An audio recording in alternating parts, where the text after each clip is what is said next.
Shopping வேற போகணும்டா. காசு இல்லையே, யார்கிட்ட வாங்கலாம்? பாப்பா, எங்க அம்மாவோட பழைய பட்டு சேலை நல்லா இருக்கா?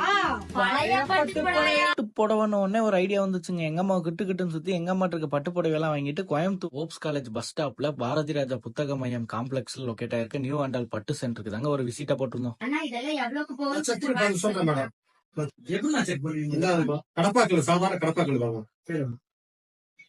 இந்த கல்ல ஒரு சிறப்பு வீட்டுல வர்றது வந்துன்னா வீழ்ச்சர் இருக்குங்க. இந்த வீழ்ச்சருக்கு தாங்க வாங்குவோம். நீங்க கொண்டு வந்துறதுல ஒரு படம் மட்டும் போகாதுங்க. அது ரெட் கலர் ஜெருங்க. இந்த ரெட் கலர் ஜெருக்கு மட்டும் போகாதுங்க. கொண்டு வந்து கொடுத்துருவாங்க. தூரமா இருக்கவங்க எல்லாம் என்ன பண்றது? நம்ம கடை வந்து சென்னையில இருக்குங்க, ஈரோட்ல இருக்குங்க, திருப்பூர்ல இருக்குங்க. நீங்க வாட்ஸ்அப்ல சென்ட் பண்ணீங்கன்னா பதில் சொல்லிடுவாங்க. நீங்க போன் செஞ்சா கூட வீட்டுல கூட வந்து வாங்கிக்கோங்க. என்னன்னா இது ஒரு 1000-500 ரூபாய்க்காவது போகுமாண்ணே? ஒரு 55,000 ரூபாய்க்கு போங்க மேடம். 55,000 சொன்ன உடனே சந்தோஷத்துல நாங்க ஷாக் ஆகி காசை வாங்கிட்டு ஷாப்பிங் கிளம்பிட்டோம்.